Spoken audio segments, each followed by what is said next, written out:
Like, share, subscribe and press the bell icon for ऊंची आवाज India. ऊंची आवाज इंडिया में आपका इस्तकबाल है। मैं हूं आपका मेज़बान इब्राहिम नफीस। बीबीएमपी इंतखाबात की तैयारियों के सिलसिले में मुख्तलिफ सियासी पार्टियां मैदान में उतर चुकी हैं। आज मजलिस इत्तेहादुल मुस्लिमीन के कई जिम्मेदारान यहां मौजूद हैं। हल्का पुलिकेशी नगर के वार्ड नंबर 31 में इस मरतबे इंतखाब में हिस्सा लेने वाले मोहतरम नासिर भी हमारे साथ मौजूद हैं, जो भाईजान के नाम से मशहूर हैं।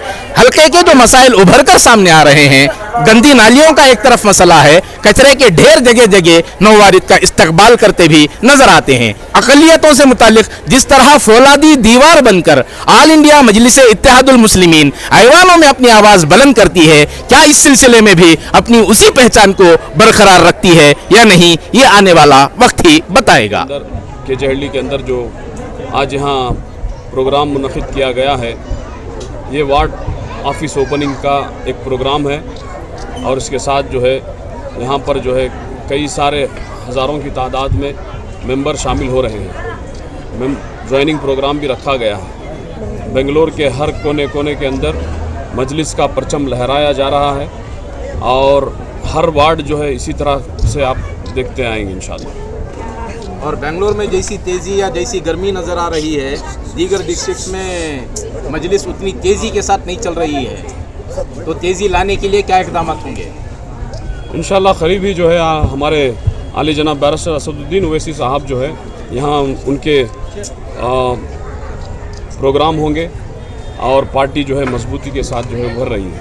तो कितने उम्मीदवार मैदान में उतरेंगे आपके और कितने हलकों की निशानदेही हुई है?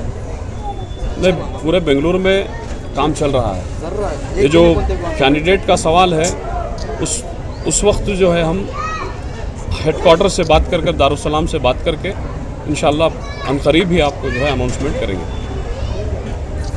पुलकेशी नगर में हमने जेडीएस को जिताया, कांग्रेस को जिताया, कुछ काम नहीं हुआ इधर, कुछ बेकार है। दोनों लोग भी सब वादे करते हैं, हमारे साथ वादा निभाते नहीं, कोई काम नहीं करते ये लोग। इसलिए पार्टी छोड़ के मैं मजलिस में जमा हूँ। यही मैं इस पार्टी से खुश हूँ और पूरा मोहल्ला, पूरा कुशाल नगर मिलके मेरे को साथ देता है।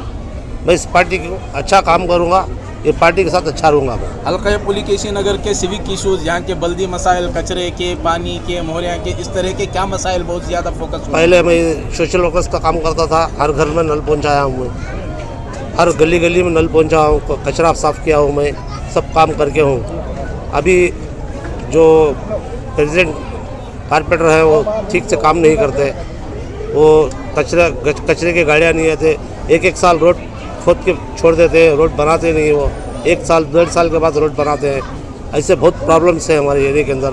स्ट्रीट लाइट का प्रॉब्लम है, कचरे का प्रॉब्लम है, मोहल्ले में पानी का प्रॉब्लम है, पर इंशाल्लाह थोड़ा बहुत पानी का प्रॉब्लम कम हुआ है। कौन सी पार्टी से मुंसलिक थे आप? मैं जेडीएस से मुंसलिक था, 28 साल जेडीएस में था मैं। जेडीएस छोड़ दिया, मैं छोड़ के अखंडा श्रीनिवास मूर्ति के साथ कांग्रेस में आया मैं। बाद में अखंडा श्रीनिवास मूर्ति के साथ कांग्रेस में आके मेरे को कांग्रेस जमी नहीं, वो पार्टी सही नहीं है। मुसलमानों को पीछे से मारती है, बीजेपी सामने से मारती है, जेडीएस पीछे से मारती है। इसलिए वो पार्टी मेरे को पसंद नहीं है। मेरे को असदुद्दीन ओवैसी साहब की पार्टी पसंद है, इसलिए इस पार्टी में मैं काम कर रहा हूँ। इस पार्टी में काम करूँगा और इंशाल्लाह अब एक बिल पास हुई, जो गाय नहीं काटना, बैल नहीं काटना बोल के, ये चोर बिल पास कर दिए बीजेपी वाले। कांग्रेस वाले क्या कर रहे थे जो चोर बिल पास किए? इसलिए हम प्रोटेस्ट करेंगे। ये जो गाय नहीं काटना बोल के हमारे को नुकसान नहीं है, रैयतों को नुकसान है, बहुत से जनों को नुकसान है।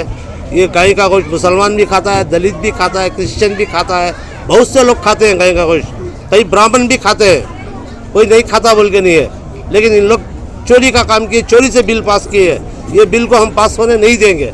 इंशाअल्लाह हमें प्रोटेस्ट करेंगे, इसके साथ रैयतों के साथ भी मिलकर प्रोटेस्ट करेंगे हमें। तमाम मसाइल, जितने भी मसाइल का तस्करा किया जाता है, उमूमन इलेक्शन से पहले ही ये तमाम मसाइल याद आते हैं, ऐसा क्यों? नहीं, इलेक्शन से पहले नहीं, हम इलेक्शन से पहले भी काम करते हैं, इलेक्शन के बाद में भी काम करते हैं। आवाम बोलती है हमारे पीछे, हम आगे नहीं बोलते, आवाम से। केजी हल्दी और डीजे हल्दी का एक बहुत बड़ा फसाद हुआ, जिसमें कई मासूमों को गिरफ्तार किया गया। मजलिस के इक़दामात क्या रहे उनकी रिहाई के सिलसिले में? जी अल्हम्दुलिल्लाह, मजलिस का इक़दाम ये रहा इस चीज़ों में कि अल्हम्दुलिल्लाह जिन जिन को ज़रूरत पड़ी अल्हम्दुलिल्लाह उनके लिए हमने लीगल कार्रवाई जो हम कर सकते थे, जो लोग हमारे पास आए हैं उनके लिए लीगल हेल्प जो भी करना चाहिए हमने किया है अल्हम्दुलिल्लाह। चार्जशीट दाखिल होने तक किसी की रिहाई मुमकिन नहीं है, इस तरह का ऑफिशियल स्टेटमेंट सामने आ रहा है जी। तो मजलिस की तरफ से वकला पर या एडवोकेट्स पर किस किस्म का दबाव डाला गया?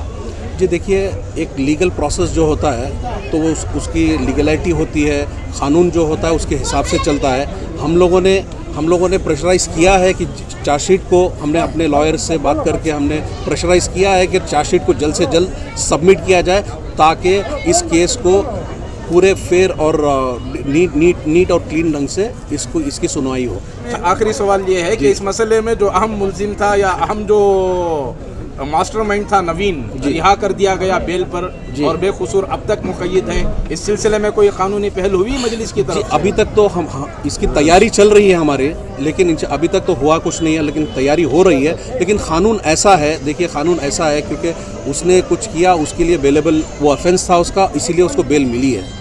तो उसमें हम कुछ कर नहीं सकते, लेकिन इंशाअल्लाह हम उसको आगे बढ़ाएंगे और इंशाअल्लाह उसको सज़ा दिलाने में हम इंशाअल्लाह पूरी तरह हमारी मकसद है मजलिस के साथ रहकर कौम और मुल्क की तरक्की कराने का।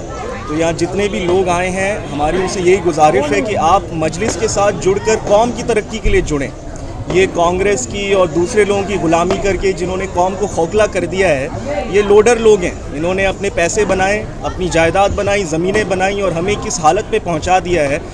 आज जिस बेड़ा गर्क हमारा किया हुआ है कौम का, उसके जो लोग ज़िम्मेदार हैं, मजलिस यहाँ पर आकर हमसे ये कह रही है कि आप अपनी लड़ाई अपने हाथ में ले लीजिए और इनकी ग़ुलाम पसंदी करना छोड़ दीजिए। तो हमारा मजलिस का मकसद सिर्फ़ और सिर्फ कौम को आगे बढ़ाने का। एक इल्ज़ाम ये है कि बीजेपी की बी टीम करार देकर इस मजलिस को बार बार डैमेज करने की कोशिश होती है और मजलिस की तरफ से सही रिएक्ट नहीं हो पाता, क्या वजह है इसकी? देखें, ये बात कई बार की जाती है। मुझे एक लीडर बताइए मजलिस का जो कभी बीजेपी में गया हो। मैं आपको साल के 365 दिन, साल के 365 लीडर बता सकता हूं जो कांग्रेस से बीजेपी में गया होगा, जो जेडीएस से बीजेपी में गया होगा। तो हम कहां से बी टीम हो गए बीजेपी के? आए दिन ये बंदर की तरह यहां से वहां पार्टी में उछलते हैं और बी टीम हमको बोला जा रहा है। शर्म आनी चाहिए उन लोगों को जो हमें बी टीम बुलाते हैं। तो सही रिएक्ट में कहीं ना कहीं नाकामी ऐसा मानते हैं आप? बिल्कुल नाकामी की बात नहीं है। बात सिर्फ इतनी है कि लोगों को गुमराह करने के लिए ये जो दूसरी पार्टियां हैं जो मजलिस से डर रही हैं, वो अच्छा खासा पैसा खर्च कर कर हम पर प्रोपागेंडा करती हैं। जैसे गोदी मीडिया बीजेपी का है, वैसे हम जानते हैं इनके भी गोदी मीडिया हैं। लोगों को उनसे गुमराह नहीं होना चाहिए और ज़्यादा से ज़्यादा मजलिस से जुड़कर करीब से देखें मजलिस क्या काम कर रही है। नाम आपका पूरा? मेरा नाम ज़िया नौमानी है और मैं मजलिस इत्तेहादुल मुस्लिमीन बैंगलोर से जुड़ा हुआ हूँ। नाजरीन, हमारी ये रिपोर्ट आपको कैसी लगी हमें ज़रूर इत्तला करें और अभी तक आपने हमारा चैनल सब्सक्राइब नहीं किया है तो सब्सक्राइब कर लें और नीचे घंटी के बटन को दबाएं ताकि हर नोटिफिकेशन आप तक बराबर पहुंचे। शुक्रिया।